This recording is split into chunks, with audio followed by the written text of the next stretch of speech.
नमस्कार, आप देख रहे हैं स्पेशल रिपोर्ट न्यूज रूम से। आपके साथ मैं हूं अंजना ओम कश्यप। फ्रांस में एक बार फिर से आतंकी हमला हुआ। 84 लोग मारे गए और न जाने कितने घायल हैं।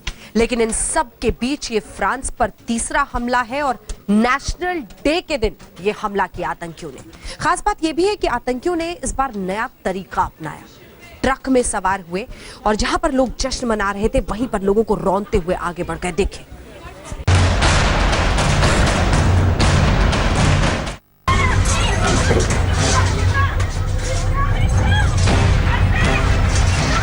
फ्रांस के नीस शहर में रोशनी से जगमग इस सड़क पर सफेद रंग का ये ट्रक किसी आम ट्रक की तरह ही आगे बढ़ रहा था। ट्रक आगे बढ़ एक बाइक सवार इस ट्रक को बाईं तरफ से ओवरटेक कर रहा था। अचानक ही बाइक की स्पीड धीमी हुई। उसने ट्रक की तरफ देखा, लेकिन इसी बीच ट्रक के अगले पहिए घूमे और बाइक वहीं पलट गई। बाइक सवार नीचे गिर गया। ट्रक आगे बढ़ गया। कुछ लोगों की भीड़ ट्रक के पीछे दौड़ने लगी।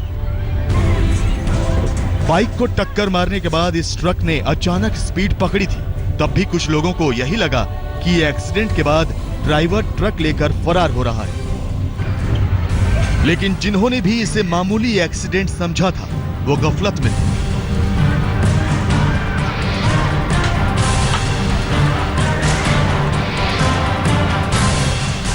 अब जरा ये तस्वीरें देखिए।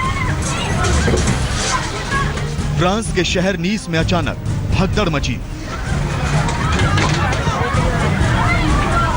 चीखें आसमान का सन्नाटा तोड़ने लगी थी, क्योंकि सड़क पर बेतहाशा दौड़ते इस ट्रक के जरिए मोहब्बत के शहर में आतंकी हमला हो चुका था। बगदादी के गुर्गों ने एक बार फिर फ्रांस को अपना निशाना बनाया था, लेकिन इस बार आतंकियों का मॉड्यूल बदला हुआ था। इस बार दहशत फैलाने के लिए, मौत का तांडव करने के लिए आतंकवादियों ने गोला बारूद का सहारा नहीं लिया था, बल्कि इस ट्रक को बनाया था नया हथियार। जिस बाइक सवार को गिरते आपने देखा, उसने ट्रक ड्राइवर की मंशा समझ ली थी। उसने बाइक दौड़ाकर ट्रक रुकवाने की कोशिश की थी, लेकिन ट्रक चला रहा आतंकी तो कोहराम मचाने के लिए निकला था। बाइक को गिराने के बाद उसने तेज स्पीड से लोगों को रौंदना शुरू कर दिया था। वो भीड़ को निशाना बनाकर ट्रक दौड़ा रहा था, जिसके पहियों के नीचे मासूम लोग रौंदे जा रहे थे।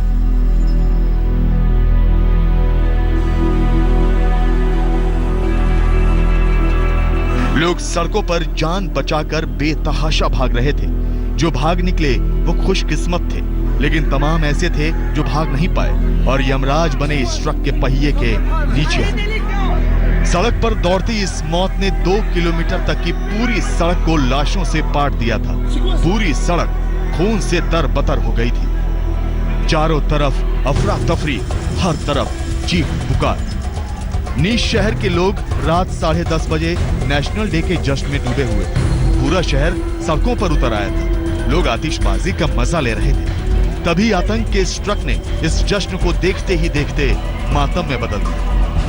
नीस की सड़क पर मौत का तांडव करते इस ट्रक को काबू करने के लिए फ्रांस की पुलिस हरकत में आ चुकी थी। पुलिस ने दौड़ाकर इस ट्रक को घेर लिया। गोलियों से आगे का शीशा छलनी कर दिया। ट्रक रुक गया था। नीस के लोगों के लिए यमराज बना ट्रक चला रहा आतंकवादी मौके पर ही ढेर हो गया।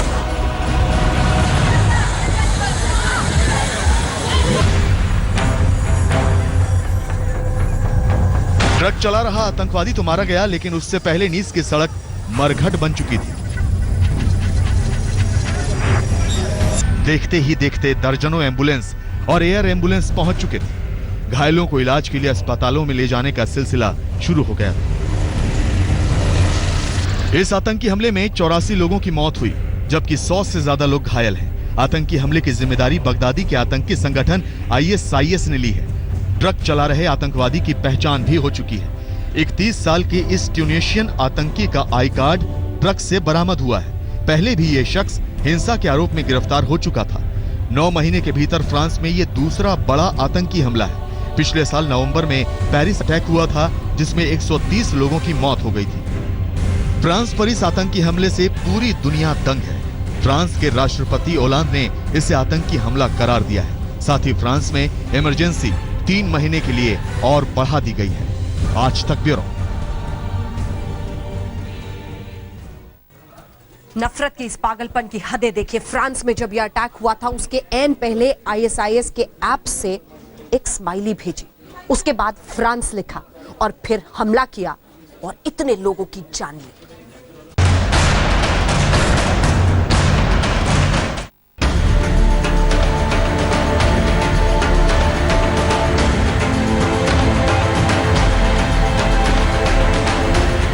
आईएसआईएस आतंकवादियों की शैतानी साजिशों से लैस इस ट्रक ने कुछ ही मिनटों के भीतर फ्रांस के अमन पसंद शहर नीस को शमशान में तब्दील कर दिया था।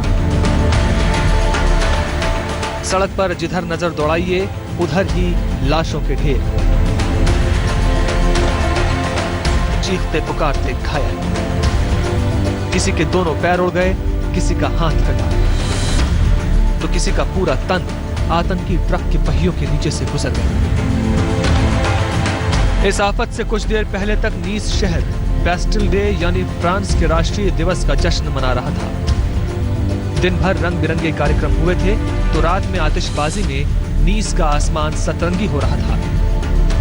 जश्न के इसी रंग में भंग डालते हुए 25 टन के इस वजनी सफेद रंग के ट्रक ने सड़क पर कोहराम मचा दिया। सड़क पर लाशों के ढेर लग गए। आईएसआईएस ने इस आतंकी हमले के लिए बहुत सोच समझकर प्लानिंग की थी। उन्हें पता था कि रात में लोगों का हुजूम सड़कों पर होगा। गुरुवार 14 जुलाई 2016 एनक्रिप्टेड फोन ऐप टेलीग्राम पर एक नया चैनल क्रिएट किया जाता है, यूनाइटेड साइबर कैलिफेट। कुछ ही देर बाद इस चैनल पर एक स्माइली ईमेल्स के साथ सिर्फ एक लफ्ज का एक मैसेज फ्लैश होता है, फ्रांस। लेकिन इससे पहले कि दुनिया को इस मैसेज और उसके पीछे छिपी साजिश का पता चलता, फ्रांस के दक्षिणी छोर पर बसे शहर नीस में कोहराम मच गया। आतंक का ट्रक 2 किलोमीटर तक पूरी रफ्तार से मासूम जिंदगियों को रौंदता हुआ दौड़ता रहा। फ्रांस की पुलिस फोर्स, फौजी और दूसरे राहत कर्मी इस बेलगाम आतंकी ट्रक को रोकने की कोशिशों में जुटे रहे। आतंक के इस ट्रक में ड्राइवर के साथ एक और आतंकी सवार था। वो ट्रक की खिड़की से झांकते हुए लोगों पर गोली बरसा रहा था। इस बीच सुरक्षा कर्मियों ने सबसे पहले उसे ढेर किया। इसके कुछ देर बाद ही फोर्स ने ट्रक को थाम लिया। जश्नदीदों के मुताबिक ट्रक रुकने के बाद ड्राइवर हाथ में राइफल लिए नीचे उतरा और उसने अंधाधुंध गोलियां बरसानी शुरू कर दी। लेकिन इससे पहले कि उसकी गोलियां किसी को छलनी करती, सुरक्षा बलों ने गोलियों की बारिश करके उसे मौत की नींद सुला दिया। कुछ मिनटों की आतंक की ये कहानी ट्रक चला रहे आतंकी के खात्मे के साथ थम गई। लेकिन तब तक ये ट्रक फ्रांस के खुशनुमा शहर नीस में नरसंहार की एक नई पटकथा लिख चुका था। आज तक ब्यूरो। फ्रांस में ये तीसरा आतंकी हमला है, लेकिन आईएसआईएस बार बार फ्रांस को ही निशाना क्यों बना रहा है आपको बताएं। एक तो जर्मनी के बाद सबसे ज्यादा मुस्लिम यहीं पर रहते हैं, लेकिन इससे भी महत्वपूर्ण यह है कि फ्रांस अमेरिका का मुख्य साथी है, एलाई है। इराक में, सीरिया में जो उसकी सेना तैनात है।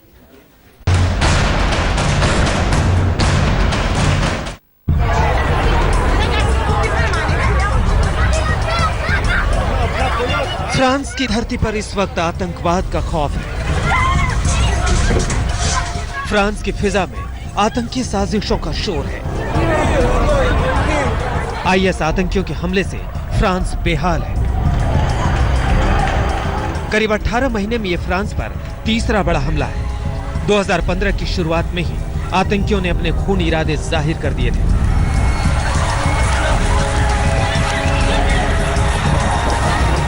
सात जनवरी 2015 को शार्ली हेब्दो मैगजीन के दफ्तर पर आतंकी हमला किया गया था। धार्मिक कार्टून बनाने से नाराज आतंकियों ने हमला किया था। 13 नवंबर 2015 को पेरिस में सीरियल ब्लास्ट हुए और 14 जुलाई की रात को फ्रांस के नीस शहर में ट्रक से आतंकियों ने हमला किया।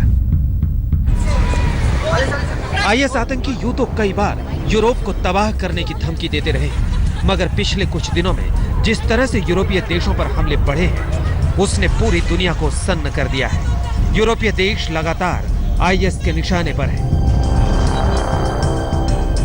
14 जुलाई को फ्रांस के शहर नीस में नेशनल डे परेड के जश्न में जुटे लोगों को ट्रक से कुचलकर मार डाला गया। इससे पहले 28 जून को टर्की के आतातुर्क एयरपोर्ट पर सीरियल ब्लास्ट किए गए और 22 मार्च 2016 को बेल्जियम की राजधानी ब्रसेल्स में आतंकियों ने सीरियल धमाके किए।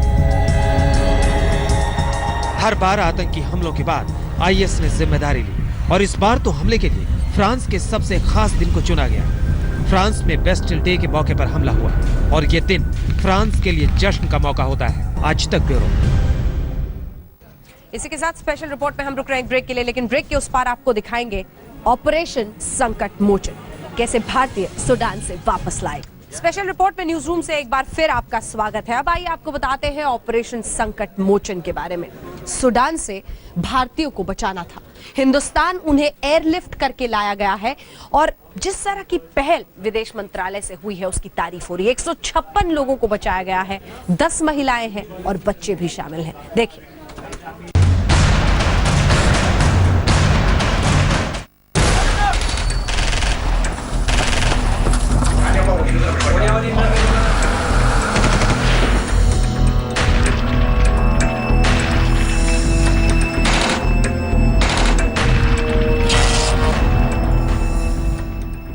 दक्षिण सूडान में गृह युद्ध के बीच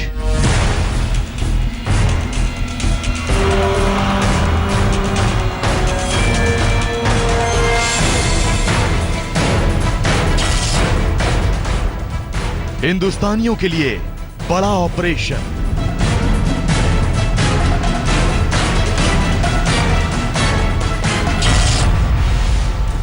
तीस घंटे की जद्दोजहद और 20 घंटे की उड़ान।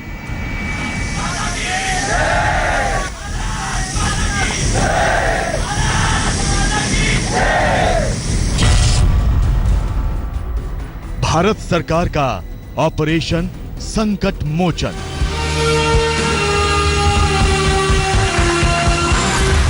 हिंदुस्तानियों के लिए हिंदुस्तान की सबसे कामयाब कोशिश।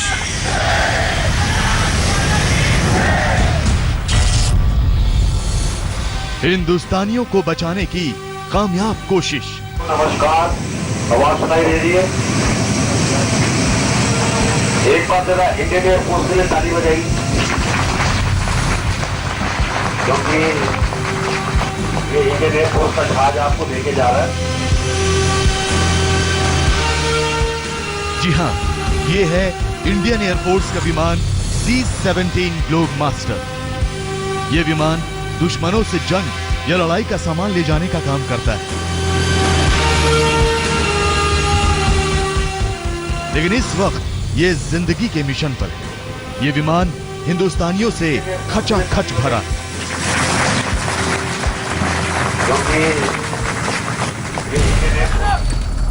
दक्षिण सूडान में इस वक्त मार काट मची है। रात और दिन गोलियां बरस रही हैं। दक्षिण सूडान की सेना और विद्रोहियों के बीच एक जंग छिड़ी और गृह युद्ध के बीच भारतीयों की जान भी फंसी है। ऐसे में हिंदुस्तानियों को बचाने के लिए सरकार ने शुरू किया है ऑपरेशन संकट मोचन। और भारतीय वायुसेना का ये मालवाहक विमान सूडान से हिंदुस्तानियों को बचा कर ला रहा है। आप देख सकते हैं कि इसके अंदर हिंदुस्तानी सवार है, हाथों में तिरंगा और जुबान पर भारत माता के नारे हैं। और हमारी जहाज जो है ये इंडियन एयरफोर्स लड़ाई के सामान के लिए इस्तेमाल करता है। आपके लिए स्पेशल इन्होंने कुर्सियां लगाई हैं, थोड़ी सी सुविधा इसके अंदर कम है। इस ऑपरेशन में हिंदुस्तानियों के लिए संकट मोचक बने हैं विदेश राज्य मंत्री वीके सिंह। आप देख सकते हैं कि सूडान में फंसे भारतीयों के मसीहा बने वीके सिंह विमान के अंदर सभी से हाथ मिला रहे हैं, सबका हालचाल पूछ रहे हैं और ये भी बता रहे हैं कि कैसे उन्हें सुरक्षित उनके अपनों के पास पहुंचाया जाएगा। हम लोग पहले युगांडा जा रहे हैं, एंट्रेंस में जहाँ पे रिफ्यूलिंग करेंगे, थोड़ा सा वहाँ पर हॉल्ट होगा और उसके बाद हम त्रिवेंद्रम जाएंगे। दोनों जहाज, एक और जहाज आ रहा है, जो लोग कुछ बच गए हैं या जिन्होंने अभी तक अपना दिमाग नहीं बनाया जाने का, हो सकता है वो तब तक बना देंगे और उनको भी लेकर दोनों जहाज त्रिवेंद्रम पहुंचेंगे। त्रिवेंद्रम से जो लोग वहां पर उतर रहे हैं, खासकर जो दक्षिण भारत के, साउथ इंडिया के हैं, उनको उतार कर फिर हम दिल्ली जाएंगे। त्रिवेंद्रम में भी और दिल्ली में भी रेलवे की तरफ से हमने बंदोबस्त किया है कि आपको टिकट की सुविधा आगे जहां पे भी आप जाना चाहते हैं वो आपको मिल जाए।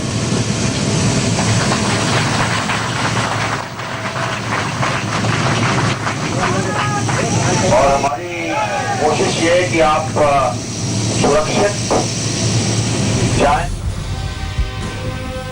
हम आपको बता दें कि भारत सरकार ने भारतीयों को बचाने के लिए 2 वायुसेना के ग्लोब मास्टर विमान भेजे हैं, जिसमें पहले विमान में 156 लोगों को लाया गया है। इनमें 10 महिलाएं और 3 बच्चे हैं।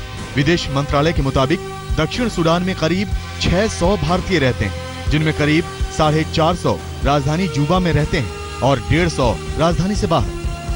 सरकार ने इस चीज का फैसला किया कि उनको निकालने के लिए एक ऑपरेशन किया जाए और ऑपरेशन संकट मोचन के नाम से एक ऑपरेशन शुरू किया गया। सुबह 5 बजे हम लोग यहाँ से निकले और आज 30 घंटे के बाद वापस आए।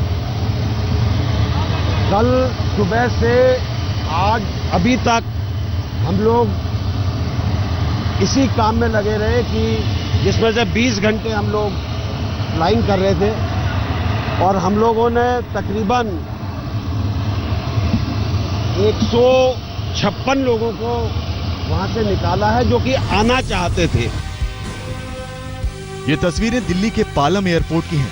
आप देख सकते हैं हिंदुस्तानियों को बचाकर लाए गए ग्लोब मास्टर ने लैंड किया है। सुरक्षित दिल्ली पहुंचे इन सभी भारतीयों का एयरपोर्ट पर फूल मालाओं के साथ स्वागत किया जा रहा है। यहाँ अच्छा बहुत महसूस हो रहा है, अच्छा लग रहा है। हम यहाँ आराम से शांति से पहुँच गए। वहाँ हालात कैसा था, अगर कुछ बताएं? वहाँ पे 2 पार्टियों में लड़ाई हुई थी, अचानक से फायरिंग चालू हो गया था। कंटिन्यू 3 दिन तक फायरिंग चालू हो गई। हम आपको बता दें कि दक्षिण सूडान में पड़ोसी देश युगांडा ने भी भारी हथियारों के साथ अपनी सेना भेजी है, जबकि दक्षिणी सूडान में अमेरिका ने अपने दूतावास की सुरक्षा के लिए 47 अतिरिक्त सैनिक भेजे हैं। सूडान की राजधानी जूबा में 130 अमेरिकी सैनिक पहले से ही हैं। इनके अलावा जर्मनी, जापान, इटली और ब्रिटेन ने भी दक्षिणी सूडान से अपने नागरिकों को निकालने की कोशिशें तेज कर दी। आज तक ब्यूरो। पुणे में जिस शख्स को गोल्ड मैन के नाम से जाना जाता था, उसकी हत्या हो गई है, वो भी अपने बच्चे के सामने। दरअसल एक बर्थडे पार्टी से वो लौट रहा था, तभी कई हमलावरों ने उस पर हमला कर दिया, पत्थर से सिर फोड़कर मार दिया। ये वही शख्स था जो मशहूर हुआ था जब उसने 3.5 किलो की 22 कैरेट सोने की शर्ट पहनी थी।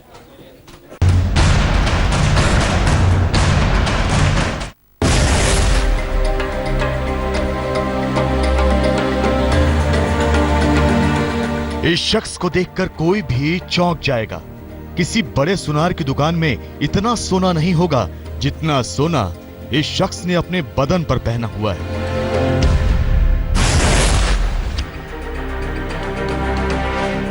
और इसीलिए इसे गोल्ड मैन कहा जाता है। लेकिन इस गोल्ड मैन की हत्या कर दी गई है, और वो भी इतनी बेरहमी के साथ कि सुनने वालों के भी होश उड़ जाएं।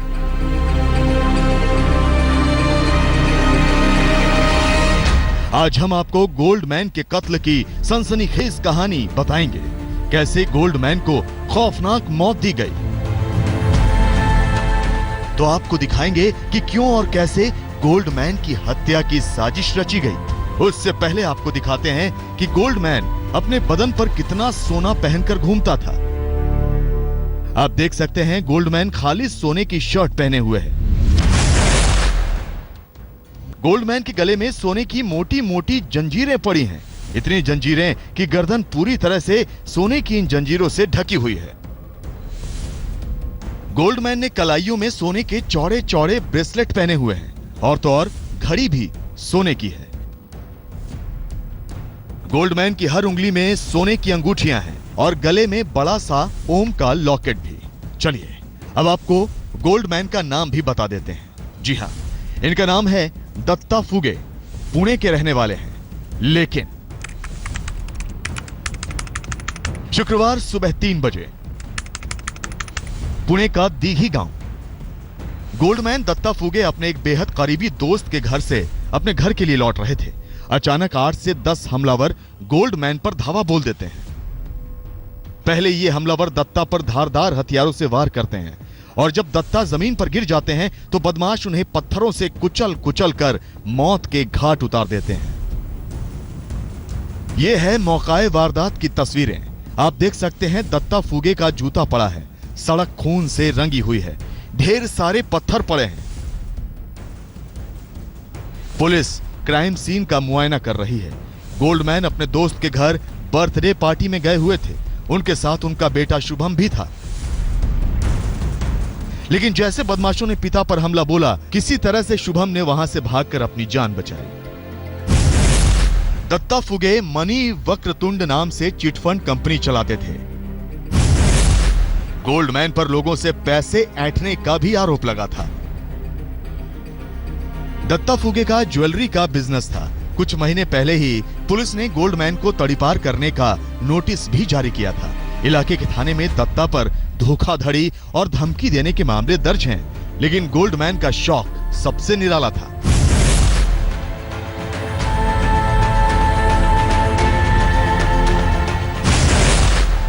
रांका ज्वेलर्स के मालिक दत्ता फुगे 2 करोड़ की सोने की शर्ट बनवाकर सुर्खियों में आए थे।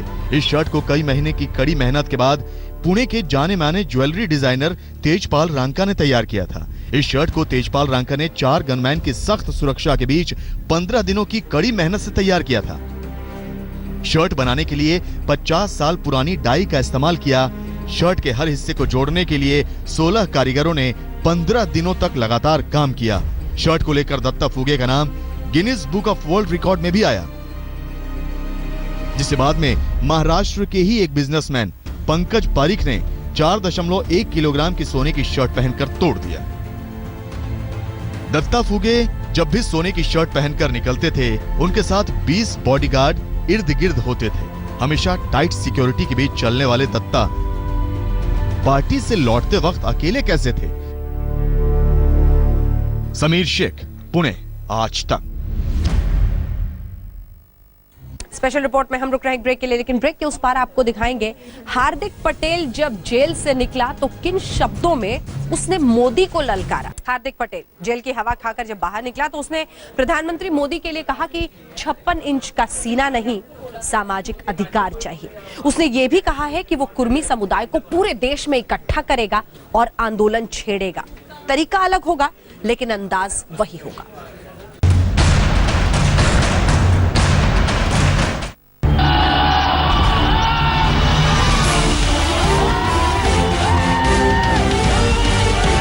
सफेद कुर्ता पायजामा, सिर पर सफेद कपड़ा बांधे 256 दिन जेल में काटने के बाद हार्दिक पटेल जब सूरत के लाजपोर सेंट्रल जेल से बाहर आए तो हजारों की संख्या में मौजूद पाटीदार समाज के लोगों ने उनका अभिवादन किया। जवाब में हार्दिक ने भी हाथ हिलाकर अभिवादन स्वीकार किया।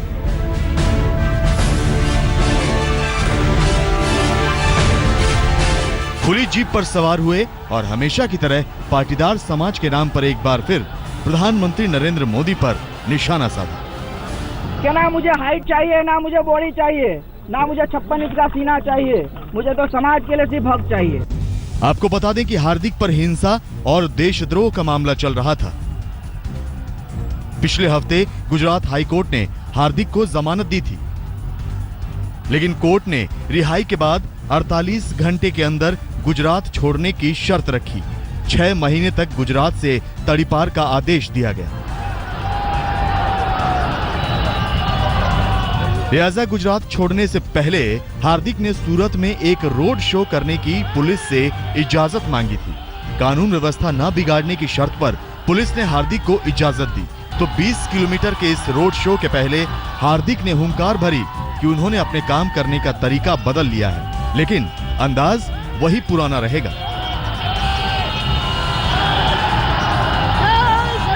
तो पहले प्यार से मांगेंगे और जो भी होगा गवर्नमेंट के सामने बैठेंगे। 6 महीना है, मैं पहले भी कह सकता हूँ कि मेरी कार्य पद्धति बदल जाएगी, लेकिन मेरे तेवर यही रहेंगे। गुजरात की राजनीति में पाटीदार समाज का दबदबा है और शायद इसी दबदबे को अपने हक में करने के लिए अपनी कुल देवी के मंदिर उमिया धाम सूरत में दर्शन के बाद हार्दिक पटेल एक बार फिर राजनीति के अखाड़े में कूद पड़े हैं। सूरत से गोपी घांगर के साथ आज तक ब्यूरो। और इसी के साथ न्यूज रूम से स्पेशल रिपोर्ट में इतना ही, लेकिन देश दुनिया की बाकी खबरों के लिए आप देखते रहिए आज तक।